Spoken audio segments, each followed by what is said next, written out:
আমার বন্ধু, নামাজ ছাড়লে আপনার ইমানটাই থাকে না। মানুষের দেহের মাঝে মাথা যেমন, দিনের মাঝে নামাজ তেমন। এই জন্য অসুস্থ হবেন, রোজা মাফ হতে পারে, রোজা কাজা করার অনুমতি হতে পারে। বেশি অসুস্থ হলে, সুস্থ হওয়ার সম্ভাবনা না থাকলে ফিদিয়াতুন তাআমু মিসকিন, প্রতি রোজার পরিবর্তে একজন মিসকিনকে দুবেলা খাবার দিয়ে দেবেন, রোজা আর লাগবে না, রোজা মাফ হতে পারে। গরিব মানুষ, হজ মাফ হয়ে যাবে, হজ করা লাগবে না। গরিবের উপর হজ ফরজই হয় না। গরিব মানুষ জাকাত মাফ, জাকাত ফরজই হবে না। কিন্তু নামাজ এমন এক ইবাদত, ধনী বলেন, গরিব বলেন, রোগী বলেন, সুস্থ বলেন, নামাজ মাফ নাই। ওযু করতে পারো না, তায়াম্মুম করো। দাঁড়ায়া পারো না, বৈশা পড়ো। বৈশা পারো না, হুইয়া পড়ো। হুইয়া পারো না, ইশারায় পড়ো। মাফের কোনো সিস্টেম।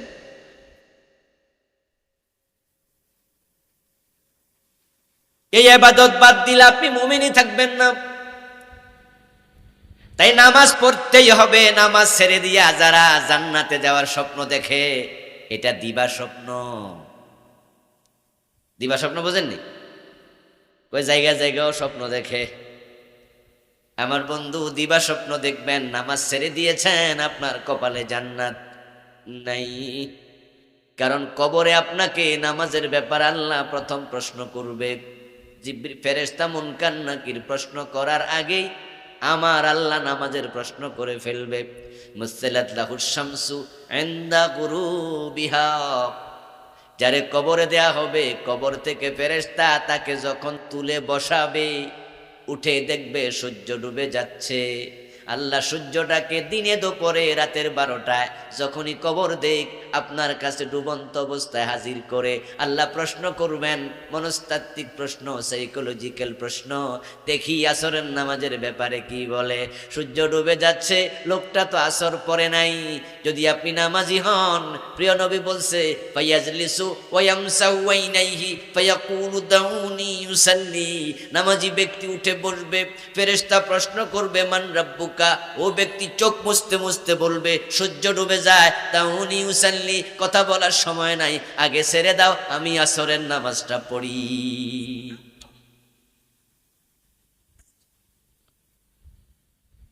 ও প্রিয় ভাই, নামাজের প্রশ্নের জবাব আপনি যখন দিয়ে দিতে পারবেন, তখন আল্লাহ তাআলা এবার ফেরেশতার প্রশ্নের জবাবের ব্যবস্থা নিজে করবেন। ফেরেশতারা প্রশ্ন করবে বাংলায় না আরবিতে? ভাইরা কথা বলেন, সবাই আরবি বোঝেন তো? সবাই আরবি বলতে পারেন তো? তো ফেরেশতা প্রশ্ন করলে কইবেন কেমনে?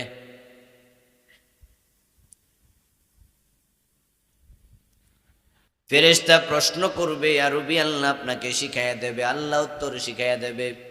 যদি আল্লাহর প্রশ্নের জবাব আপনি দিতে পারেন, আল্লাহ আরবি বলার সুযোগ দেবে। কিন্তু আবু জাহেল, আবু লাহাব তো আরবি জানতো, মান রাব্বুকা জবাব দিতে পারছে। তাহলে বোঝা গেল আল্লাহর রহমত ছাড়া জবাবের কোনো সুযোগ নাই। আল্লাহ নিজে জবাবের ব্যবস্থা করবে। 3 নাম্বার প্রশ্ন, এই লোকটারে চেনো না? মা হাযার রাজুলু আল্লাযী বুইসা ফীকুম, কবরে নবী মুহাম্মদ সাল্লাল্লাহু আলাইহি সাল্লামকে দেখবেন। বিশ্ব নবীকে দেখায়া ফেরেশতা মুনকার নাকির প্রশ্ন করবে, ওনাকে চেনো নাকি? আপনি নবীকে জীবনে কোনোদিন দেখেন নাই, না দেখলে চিনবেন কেমনে? আজকের মাহফিলে আমরা যারা আছি, রাসূলকে আমরা সবাই দেখছি নাকি? চোখে তো দেখার প্রশ্নই আসে না, স্বপ্নেও তো সবাই আমরা দেখি নাই। আর স্বপ্নে যে দেখছেন উনি যে রাসূল, এইটা শিওর কেমনে? ওইটাও জটিল। রাসূলুল্লাহর সুরত শয়তান ধরতে পারে না, এটা হাদিস। কিন্তু এখন শয়তান যদি অন্য সুরত ধরে কয় আমি রাসূল, তাহলে এইটা ঠেকাইব কেডা? আমার এক মুসল্লি জুমার দিন আমাকে প্রশ্ন করলো, নামাজ শেষে বের হলাম মসজিদ থেকে, বলতেছে হুজুর আমার একটু কথা আছে। আমি বললাম বলুন। উনি বলছে হুজুর আমি রাসূলুল্লাহ সাল্লাল্লাহু আলাইহি সাল্লামকে 3 বার স্বপ্ন দেখেছি। সুবহানাল্লাহ, বেশি কয়ে লাভ নাই, থাইমা কইেন। তা আমি যে বেটা বলতেছে আমি রাসূলকে 3 বার স্বপ্ন দেখেছি, দেখলাম তার চেহারায় একটা দাড়িও নাই। এই জুমার দিন সকালেও মনে ক্লিন শেভ করছে। অনেকে আছে সপ্তাহে একদিন একটু শেভ মেপ করে, সেজন্য পাইছেন শুক্রবার ফ্রি আছে তো এজন্য দাড়িটা শুক্রবারে সকালে কামায় আনে, মানে আকামটা বালা দিনেই করে। তা আমি তার চেহারার দিকে তাকায় দেখলাম যে আল্লাহর বান্দার হয়তো আজকে সকালে শেভ করছে। তো মনে মনে ভাবলাম যে বেটা রাসূলের সুন্নাহর উপরে ছুরি চালা, হে রাসূলকে 3 বার স্বপ্নে দেখতে লাইলো আর আমি এমন একবার দেখতে পারলাম না, তাহলে তো হুজুর হচ্ছে মুসল্লি আগাইয়া রয়েছে। আচ্ছা ভালো। এবার আমি তাকে প্রশ্ন করলাম, আল্লাহর বান্দা রাসূলুল্লাহকে স্বপ্ন দেখছেন আপনি 3 বার? কয় জি। রাসূলের দাড়ি এত বড় বড় সাদা, দেখতে বড় সুন্দর। কয় হ্যাঁ হুজুর, একবারে সাদা দাড়ি, এত বড় দাড়ি। এবার আমি বললাম তাহলে উনি রাসূল না। মনটা একটু খারাপ করে দিল। মানে আমি বললাম মানে হলো রাসূলুল্লাহ দাড়ি পেকেছে মাত্র 19টা। আল্লাহর হাবিব ইন্তেকাল যখন করেন দাড়ি পাকছে কয়টা? আরে এতগুলা মানুষ কথা কয় না, সব আমার দিয়া কয়বেন, এটা কি জুলুম হইব না? কয়টা পাকছে? কোন কোন রেওয়ায়াতে কম বেশি পাওয়া যায়, 21-22টার কথাও পাওয়া যায়। আচ্ছা 19 আর 21-22 তো কাছাকাছি। আচ্ছা 19টা দাড়ি পাকলে কি পুরা সাদা হয়ে যায়? 19টা তো দেয়াই যাবে। আল্লাহর হাবিব সাল্লাল্লাহু আলাইহি ওয়াসাল্লাম তিনি কাঁচা দাড়ি নিয়ে মৃত্যুবরণ করেছেন, মাত্র 19 কান পাকছে। আর উনারে কইলাম যে আপনি রাসূলকে দেখছেন 3 বার? জি। সাদা দাড়ি এরকম? কহে তো এটা তো রাসূলই না।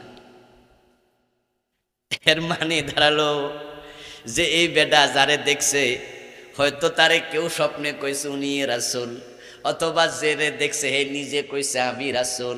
শয়তানও তো মানুষের সুরত ধরে ধোঁকা দিতে পারে।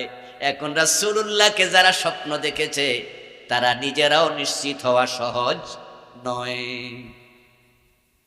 রাসূলুল্লাহ সাল্লাল্লাহু আলাইহি ওয়াসাল্লামের সুরত কেমন ছিল এ বিষয়ে ইমাম তিরমিজি রাহেমাহুল্লাহ আলাদা একটি বই লিখেছেন, যেটার নামে দিয়েছেন আশ-শামাইল।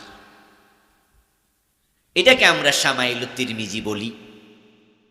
তিরমিজি শরীফের সাথে এটা সংযোজন করা আছে। এখন ওখানে বিশ্বনবীর চেহারা কেমন ছিল, ব্রু কেমন ছিল, চোখ কেমন ছিল, গাল কেমন ছিল, দাড়ি কেমন ছিল, চেহারার পুরা বডির অবয়ব আছে, এগুলো বর্ণনা থেকে অনুমান করা যায় আমি স্বপ্নে যাকে দেখেছি রাসূলের ওই যে ইমাম তিরমিজির বর্ণনা, ইমাম বুখারী বর্ণনা করেছেন, বিভিন্ন হাদিসের কিতাবে আছে। মুহাদ্দিসরা ওই বর্ণনা দেখে এবার মিলায় আমি যাকে দেখেছি তিনি মুহাম্মাদুর রাসূলুল্লাহ সাল্লাল্লাহু আলাইহি সাল্লাম হতে পারে। এই হলো স্বপ্ন দেখার পরেও নিশ্চিত হওয়া কঠিন। আর আমরা যারা জীবনে কোনোদিন রাসূলকে স্বপ্নে দেখলাম না, চোখে দেখলাম না, ফেরেশতা কবরে প্রশ্ন করবে উনাকে চিনো নাকি? আচ্ছা অপরিচিত লোকেরা আপনি চিনবেন না কেমনে কোনছে? আরে ভাই আমাদের সাথে আপনাদের অনেকের দেখা হয়, কটিয়াদি পাকন্দি এলাকায়, আমি এলাকায় তো অনেক মাহফিল করি। এই দিনই দুপুরে আপনার সাথে দেখা, হ্যাঁ এই যে হুজুর আমার সাথে দেখা। কিছু লোক আছে দেখলে চিনি, ও হ্যাঁ ওনাকে চিনি। আবার অনেকে আছে বলে হুজুর আমারে চিনছেন না, তখন আমি বলি সরি আপনাকে আমি চিনতে পারি নাই। হুজুর একসাথে খাইলাম অমুক জায়গায় মাহফিলে বই একসাথে, তখন বলি ভাই ভুলে গেছি। চিনি তারপরে ভুলে যাই। আর যে নবীকে জীবনে দেখি নাই ফেরেশতা কবে উনারে চিনো নাকি, তখন আপনি কেমনে বলবেন চিনি? এবার বলুন তো 3 নাম্বার প্রশ্নের জবাব দিতে হলে আল্লাহর সাহায্য দরকার আছে না নাই? এইটাই কোরআনে আল্লাহ বলেন ইউসাব্বিতুল্লাহুল্লাযীনা আমানু বিল কওলিস সাবিত ফিল হায়াতিদ দুনিয়া ওয়া ফিল আখিরাহ। আল্লাহ যখন নামাজের ব্যাপারে প্রশ্ন করবেন, ওই সূর্যকে ডুবন্ত অবস্থায় এনে দেখি বান্দা কি বলে। যদি বান্দা বলে দাউনি উসাল্লি, ও ফেরেশতা তোমরা রে চিনি না, মুনকার নাকির অপরিচিত। মুনকার শব্দের অর্থই হলো অপরিচিত, নাকির মানে আরো বেশি অপরিচিত, দেখে নাই চিনি নাই।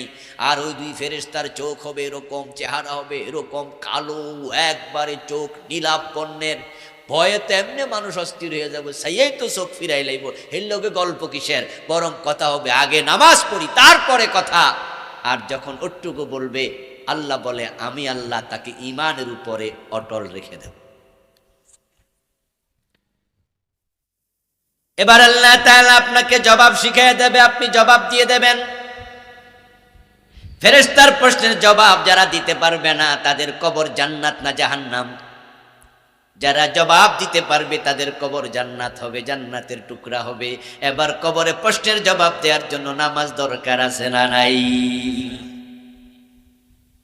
তো নামাজ যারা আপনারা পড়েন না, গাফলতি করেন, জান্নাতের স্বপ্ন দিবা স্বপ্ন, ফাও স্বপ্ন। আউয়ালু মা ইউহাসাবু বিহিল আবদু ইয়াওমাল কিয়ামাতি মিন আমালিহি সালাতুহু।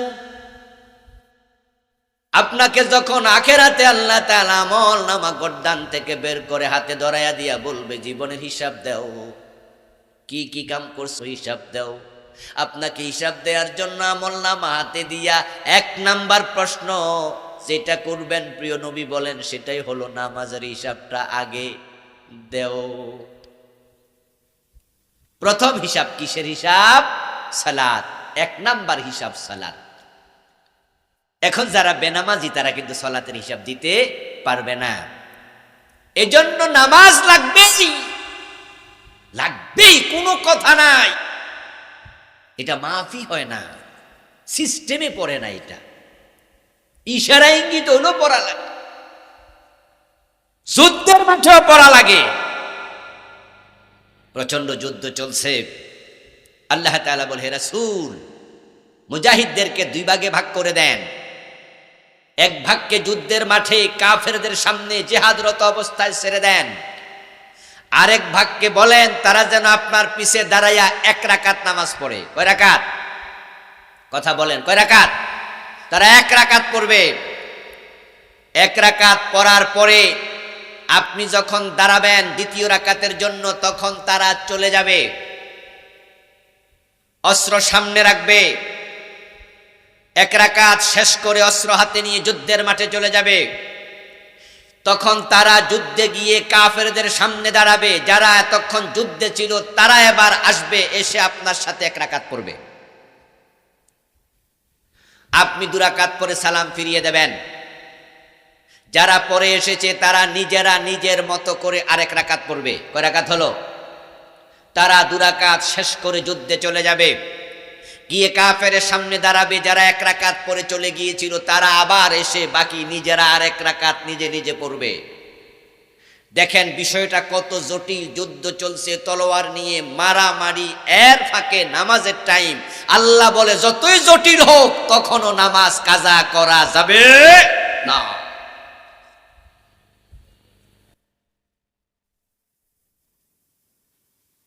মায়ের প্রসব বেদনা শুরু হলো, এখনো ব্লিডিং হয় নাই, ব্যথা আছে কিন্তু পানি ভাঙে নাই, রক্ত ভেঙে নাই, বাচ্চা হবে।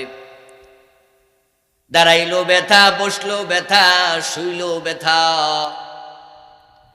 একজন সন্তান জন্ম দেওয়ার সময় একজন মা কি পরিমাণ ব্যথা অনুভব করে এটা পুরুষদের বোঝার কোনো সক্ষমতাই নাই। মাসালা হলো যদি রক্ত না ভাঙ্গে, পানি না ভাঙ্গে, তখন নামাজের টাইম হয়। প্রসূত মা, প্রসব বেদনায় কাতর মা, শরীয়তের বিধান হলো ওই অবস্থায় হলো তোমাকে নামাজ পড়তে হবে। সময় যদি নামাজের চলে যায়, ও মা তুমি দাঁড়িয়ে পারো না, বসে পড়ো, বসে পারো না শুইয়া পড়ো, ওই কঠিন সময়ও তোমার নামাজ মাপ। যুদ্ধের মাঠেও নাই, এখানেও নাই। হুঁশ আছে যতক্ষণ নামাজ পড়স ততক্ষণ।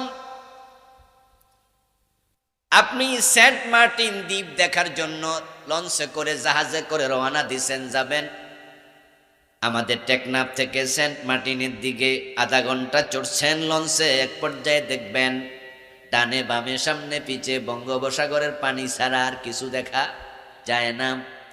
যারা সেন্ট মার্টিন গেছেন তারা জানেন।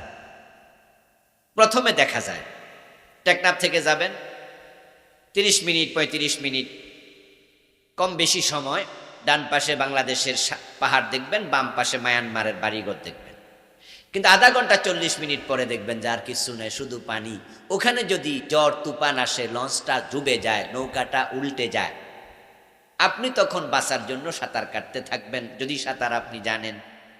কিন্তু আপনি দেখছেন না কোন দিকে পাহাড় আছে, জমিন আছে, আপনি আন্দাজে সাঁতার কাটেন, দেখি এরপরও পাই কিনা, কোনো নৌকা এসে আমাকে তুলে নেয় কিনা, অথবা সাঁতার কাটতে কাটতে এক পর্যায়ে গিয়া আমি কোনো জায়গায় উঠতে পারি কিনা।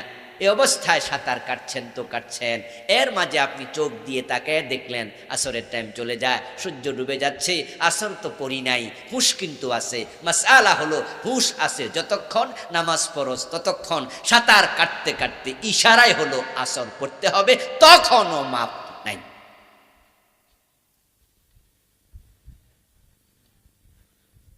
এ হলো নামাজ। কাদ আফলাহাল মুমিনুন আল্লাযীনা হুম ফি সালাতিহিম খাশিউন। মুমিন সফল, সফলতার জন্য নামাজ। কিন্তু সব নামাজি জান্নাতি নয়। নামাজিদের মাঝে 2 নাম্বার মানুষ যারা, তারা জাহান্নামী হবে। আর আপনাকে জান্নাতি মানুষ হওয়ার জন্য প্রথমে ঈমানের লালন, তারপরে নামাজের যত্ন। এখন ঈমান লালন করুন, কারণ বেঈমান হয়ে গেলে নামাজ পড়ে লাভ নাই। যে নামাজও পড়ে পীরের পায়ে সেজদাও দেয়, সে মুমিন না মুশরিক। মুশরিক লোক নামাজ পড়ে আর লাভটা কি? রাসূলুল্লাহ সাল্লাল্লাহু আলাইহি ওয়াসাল্লামকে শেষ নবী মানে না, গোলাম আহমদ কাদিয়ানকে নবী মনে করে এমন একদল লোক বাংলাদেশেও আছে না নাই? ওদেরকে আমরা কি বলি? কাদিয়ানি বলি। কি বলি? কাদিয়ানি। এখন যারা গোলাম আহমদ কাদিয়ানকে নবী মানে, তারা মুমিন না কাফের? অথচ 5 ওয়াক্ত নামাজ তারাও পড়ে কিনা? তাহলে সকল নামাজই তো জান্নাতি না। যারা শিয়া, তারা কি পথ প্রাপ্ত নাকি পথ হারা? শিয়ারা পথভ্রষ্ট, ফেরকায়ে দাল্লাহ, পথ হারা। এবার বলুন তো, শিয়াদের কি মসজিদ নাই? আপনারা যারা হজে উমরায় গেছেন, ওখানে কি ইরানের শিয়ারা হজ করতে আসে না? দল বাইন্দা শত শত। শিয়ারাও নামাজ পড়ে, কাদিয়ানিও নামাজ পড়ে। যেই মাজারে, যেই পীরের দরবারে পাবলিক প্রকাশ্যে পীরকে সেজদা দেয়, পীর সেজদা নেয়, ওই পীর সাহেবের দরবারেও মসজিদ আছে না নাই? ওরাও তো নামাজ পড়ে। সব নামাজি জান্নাতি নয়। আমার বন্ধু, ঈমান বাঁচাও, ঈমান বাঁচাও। কাদ আফলাহাল মুমিনুন, মুমিন জান্নাতি, মুমিন সফল।